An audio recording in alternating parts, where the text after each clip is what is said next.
अस्सलामुअलैकुम। उम्मीद करता हूँ कि आप लोग अल्लाह के करम व फजल से ठीक होंगे। आज मैं आपको बताऊँगा कि सल्फ़र का इस्तेमाल अपनी सब्ज़ियों और पौधों पर कब करना है। तो आइए देखते हैं। मेरे पास एक लंबे कद्दू का पौधा है, ये आप लोग देख रहे हैं। इस पर फल और फूल आना शुरू हो गए हैं। ये छोटा सा फल लगा हुआ है और ये इसके फूल हैं, ये भी फूल हैं, ये फूल आ रहे हैं। लेकिन एक चीज़ मैंने देखी है, आप लोग भी देखें। ये एक पत्ता है इसका, ये थोड़ा थोड़ा सा जर्द होना शुरू हो गया है। ये देखें, करीब से देखें आप, इसमें जर्दी आना शुरू हो गई है। ये ऐसा समझें कि ये पौधा जो है बीमार होना शुरू हो गया है। तो कुछ मज़ीद और सब्ज़ियों की वीडियोस आपको दिखाता हूँ, आप लोग देखें। ये सब्ज़ तूरी की फसल है। अल्हम्दुलिल्लाह इस पर तूरियाँ जो हैं ये बनना शुरू हो गई हैं।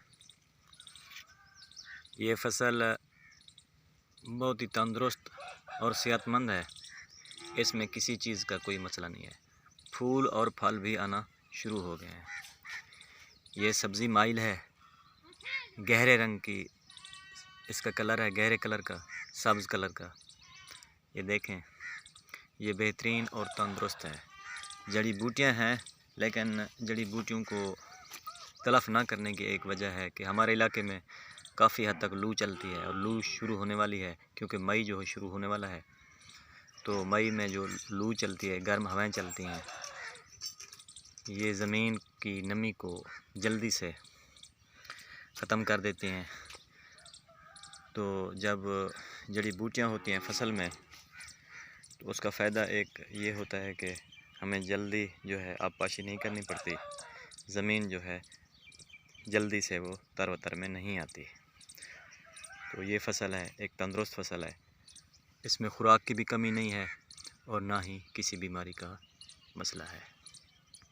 दूसरा, ये हमारे पास एक लंबे कद्दू का पौधा है। इस पर देखें इंसेक्ट भी आए हुए हैं और इसके पत्ते भी पीले पड़ रहे हैं। इंसेक्ट के लिए नाइटनपैरम का हम इस्तेमाल करेंगे, स्प्रे का। इस पर खुराक की भी कमी है इस पौधे पर, और इस पर फंगस का अटैक भी है। तो आप लोगों का अगर कुछ इस तरह का मसला हो, तो आप लोग के पास अगर गाय का गोबर पड़ा है या कोई सा भी गोबर पड़ा है, शर्त यह है कि वो गला सड़ा होना चाहिए। तो थोड़ी सी मिकदार में वो आप लेकर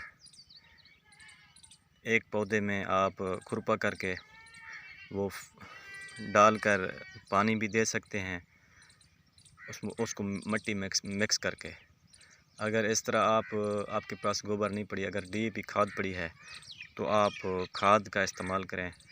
कोई 10 दाने डीएपी के और 10 दाने यूरिया के आप लेकर पानी में महलूल बना लें।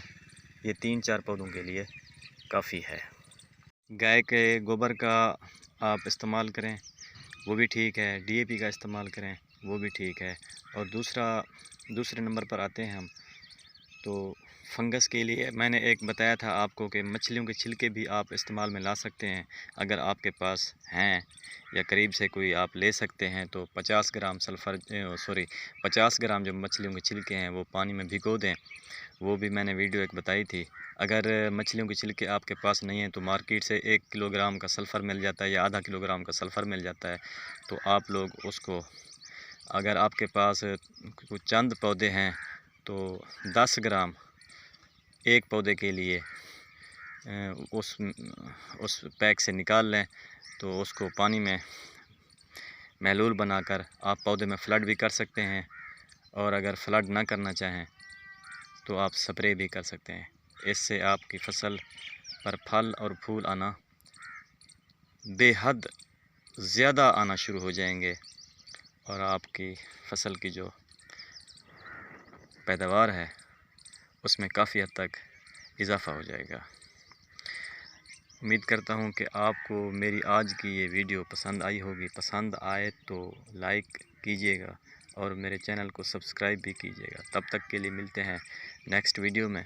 तब तक के लिए खुदा हाफिज़।